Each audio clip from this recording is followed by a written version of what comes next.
Hello everyone, welcome to our YouTube channel Shiksha Alliance.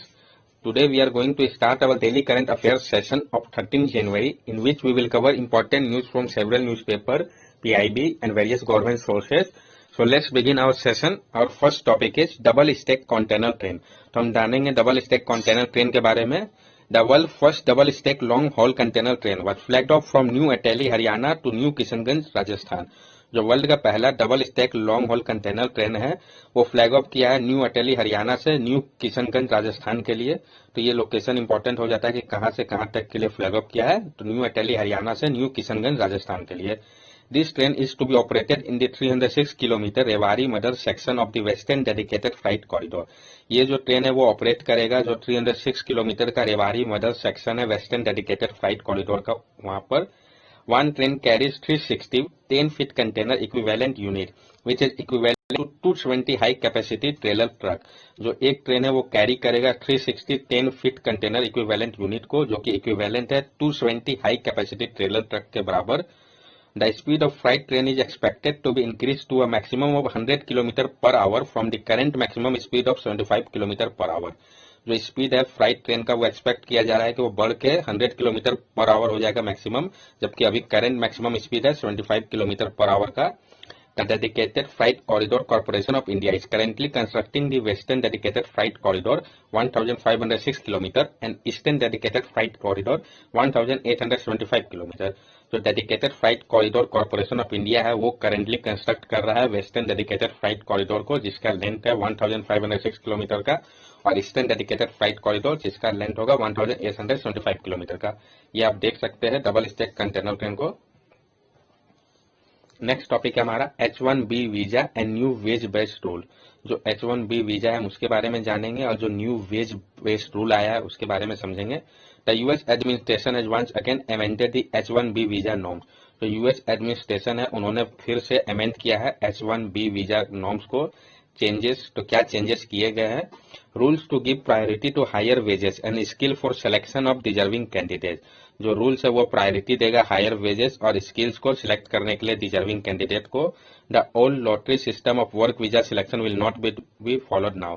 जो पुराना lottery system था work visa selection को लेके वो अब फॉलो नहीं किया जाएगा.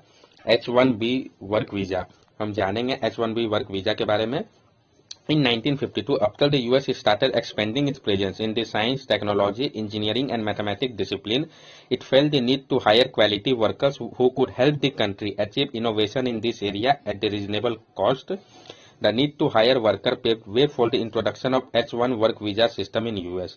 1952 के बाद क्या हुआ जो यूएस है वो एक्सपेंड कर रहा था उसके प्रेजेंस जो था साइंस टेक्नोलॉजी इंजीनियरिंग और मैथमेटिक्स के डिसिप्लिन में, इसलिए उसको जरूरत महसूस हुआ कि वो हायर करे क्वालिटी वर्कर्स को जो कि मदद करे कंट्री को अचीव करने में इनोवेशन को इस एरिया पे और वो भी रीजनेबल कॉस्ट पे.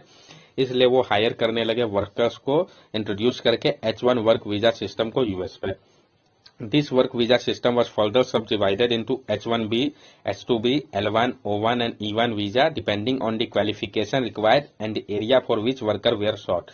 ये जो वर्क वीजा सिस्टम था उसको फर्दर सब डिवाइड कर दिया गया H1B, H2B, L1, O1, E1 visa पे डिपेंड करते हुए जो क्वालिफिकेशन की रिक्वायरमेंट थी अलग अलग एरिया पे वर्कर्स के लिए. Of this, the H1B visa remains the most popular due to the relatively better wage stance it offer. और इनमें से H1B visa remains जो है वो सबसे पॉपुलर था क्योंकि ये बेटर वेज चांस ऑफर करता था. New wage based H1B work visa regime. जो नया wage based H1B work visa regime है उसके बारे में अब जानेंगे. Priority in selection of visa to application of those employ where the profiled wage equal और exceed the prevailing level in the area of employment. The profiled wage is the wage that employer intend to pay the beneficiary. जो priority होगा selection करने के लिए visa application को employers के उसमें profiled veg जो कि इक्वल होगा एक्सीड करेगा प्रिवेलिंग लेवल से एरिया ऑफ एम्प्लॉयमेंट के. प्रोफाइल्ड वेज होता क्या है तो profiled wage is the wage that employer intend to pay the beneficiary. Profiled wage वो वेज होता है जो कि एम्प्लॉयर इंटेंशन रखता है कि वो पे करेगा बेनिफिशियरी को. This regime will also take into account the skill set that the respective worker bring to the country and cross-check it whether such skill set is available at the same cost among the US worker. ये जो regime है वो consider करेगा skill set को जो कि जरूरी है रेस्पेक्टिव वर्कर्स के लिए कंट्री पे वर्क करने के लिए और क्रॉस चेक करेगा इसको कि वैसा स्किल क्या अवेलेबल है सेम कॉस्ट में यूएस वर्कर के बीच में. नेक्स्ट टॉपिक हमारा SOP for immunisation emergency issue. तो हम जानेंगे स्टैंडर्ड ऑपरेटिंग प्रोसीड्यूर के बारे में जो कि इम्यूनाइजेशन इमरजेंसी इश्यू किया गया उसको लेके। The union ministry of health and family welfare immunisation division has issued a standard operating procedure for the ministry of home affair in case of adverse event following immunisation AEFI।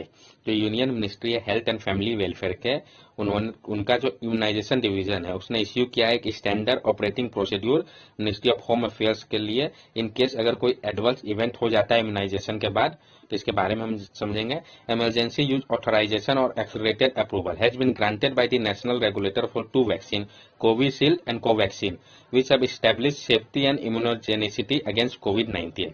जो emergency use authorisation है वो accelerated approval जो कि grant किया गया है national regulator के द्वारा 2 वैक्सीन के लिए कोविशील्ड और कोवैक्सीन के लिए, जो कि स्टैब्लिश करता है सेफ्टी और इम्यूनोजेनिसिटी अगेंस्ट कोविड-19 को लेके standard operating procedure. Standard operating procedure है क्या? The SOP is mean to help the investigator ensure appropriate handling of the vaccine victim assistance as well as timely and effectively law enforcement. जो standard operating procedure है वो मदद करता है investigator का ensure करने में अप्रोप्रिएट हैंडलिंग वैक्सीन का, विक्टिम को असिस्ट करता है, साथ साथ टाइमली और इफेक्टिवली लॉ को इन्फोर्स करवाता है। अगर कोई AEFI ऑफिसर मस्ट इंश्योर करेगा प्रॉपर हैंडलिंग वैक्सीन का, डायलेंट जो एविडेंस मिलेंगे और श्योर करेगा कि जो सैंपल है उसको प्रिजर्व किया जाए, मेंटेन किया जाए प्रॉपर कोल्ड चेन पे।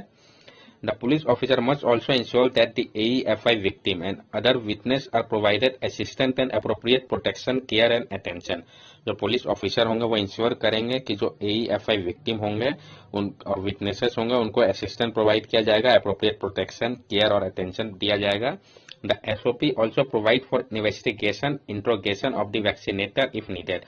और जो SOP है ये प्रोवाइड करता है इन्वेस्टिगेशन व इंट्रोगेशन वैक्सीनेटर का अगर जरूरत पड़े तो। This will help in monitoring immunization safety, correction unsafe immunization practice, reduce negative impact of the event on the health and contributing to the quality of immunization। ये जो है मदद करेगा मॉनिटर करने में इम्यूनाइजेशन के सेफ्टी को, करेक्ट करेगा अनसेफ इम्यूनाइजेशन प्रैक्टिस को, रिड्यूस करेगा नेगेटिव इम्पैक्ट को अगर कुछ होता है हेल्थ को लेके, और कंट्रीब्यूट करेगा क्वालिटी को लेके इम्यूनाइजेशन के फील्ड पे।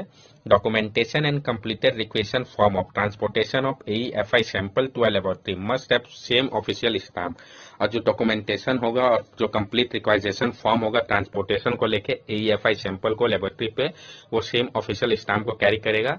The seal will ensure the sample and details send to the lab are not tamper with during transportation. जो सील है वो इंश्योर करेगा कि जो सैंपल व डिटेल जो कि सेंड किया गया लैब पे उसको टेम्पर ना किया गया हो ट्रांसपोर्टेशन के समय। While probing serious AEFI which has resulted in death, the police must always keep the perspective that the event might be coincidental or reaction to the vaccine and it may not be the criminal negligence of the vaccinator or other workers for which casualty assessment report by an expert is needed। और जब वो probe किया जाएगा serious AEFI के matter को जिसके कारण किसी का डेथ हो तो पुलिस जो है वो ध्यान में रखेगा पर्सपेक्टिव को कि ये जो इवेंट है वो कोइंसिडेंशियल है और जो रिएक्शन हुआ है वैक्सीन का उसके कारण है और ये कोई क्रिमिनल नेग्लिजेंस नहीं है वैक्सीनेटर या अदर वर्कर्स का जिसके लिए ये कैजुअलिटी को असेस किया जा रहा है, जो रिपोर्ट होगा एक्सपर्ट का जिसका जरूरत पड़ेगा। नेक्स्ट टॉपिक हमारा Delhi Varanasi high speed rail corridor. तो हम जानेंगे Delhi Varanasi high speed rail corridor के बारे में। The propose plan for Delhi Varanasi high speed rail corridor will connect Delhi with major cities like Mathura, Agra, Etawah, Lucknow, Raebareli, Prayag, Bhadohi, Varanasi and Ayodhya. जो प्रपोज प्लान है Delhi Varanasi high speed rail corridor का वो कनेक्ट करेगा दिल्ली को मेजर सिटीज से जैसे कि मथुरा हो गया, आगरा हो गया, इटावा, लखनऊ, रायबरेली, प्रयागराज, भदोई, वाराणसी और अयोध्या को। With the start of light detection and ranging survey LIDAR survey, HSR work gather momentum for DVHSR corridor। जो स्टार्ट हुआ है light detection and ranging survey lidar survey का, HSR जो है उस इकट्ठा कर रहा है मोमेंटम DVHSR कॉरिडोर के लिए, Delhi Varanasi high speed rail corridor के लिए। लिडार सर्वे के बारे में हम जानेंगे। National high speed rail corporation limited NHRCL is adopting lidar technology for DVHSR survey. जो national high speed rail corporation limited है वो अडॉप्ट कर रहा है लिडार टेक्नोलॉजी को Delhi Varanasi high speed rail survey के लिए। Also, NHRCL has been entrusted to prepare the detailed project report for 7 HSR corridor। और जो NHRCL है उसको इंट्रस्ट किया गया को प्रिपेयर करे एक डिटेल प्रोजेक्ट रिपोर्ट जो 7HSR कॉरिडोर है उसके लिए। lidar survey technique will be use for ground survey in all the corridor to provide the ground details faster. जो lidar सर्वे टेक्निक है वो यूज करेगा ग्राउंड सर्वे को हर एक कॉरिडोर के लिए और प्रोवाइड करेगा ग्राउंड डिटेल्स जो कि फास्टर होगा। Ground survey is crucial activity for any infrastructure project at the survey provide accurate details of area around the alignment. जो ग्राउंड सर्वे है वो काफी इंपॉर्टेंट हो जाता है एक्टिविटी के लिए, कोई भी इंफ्रास्ट्रक्चर प्रोजेक्ट के लिए। ये जो सर्वे है वो प्रोवाइड करता है एक्यूरेट डिटेल्स एरिया का अराउंड द अलाइनमेंट को लेके। This technique use a combination of laser data, GPS data, flight parameter and actual photograph to give accurate survey data। ये जो टेक्निक है वो यूज करता है कॉम्बिनेशन लेजर डाटा का, जीपीएस डाटा का, फ्लाइट पैरामीटर का, एक्चुअल फोटोग्राफ का, जो कि मदद करता है एक्यूरेट सर्वे डाटा प्रोवाइड करने में। During the aerial lidar survey 300 metre 150 metre on either side of area around the propose alignment is being capture for the survey purpose. जो एरियल lidar सर्वे है उस दौरान 300 मीटर का जो एरिया होगा 150 metre idol side के वो propose alignment को कैप्चर करता है सर्वे के पर्पज के लिए। After data collection 3D topographical map of 50 metre corridor on either side of the propose alignment on a scale of 1:2500 will be available for designing of the vertical and horizontal alignment structure etc। जो data को collect किया जाता है उसके बाद 3D topical map के द्वारा 50 metre के कॉरिडोर को आइडल साइड में प्रपोज अलाइनमेंट जिसका स्केल 1:2500 है अवेलेबल कराया जाता है डिजाइन करने के लिए वर्टिकल और हॉरिजॉन्टल अलाइनमेंट स्ट्रक्चर को। नेक्स्ट टॉपिक है हमारा वेनेडियम। तो हम जानेंगे वेनेडियम के बारे में। Vanadium high value metal use to strengthen steel and titanium.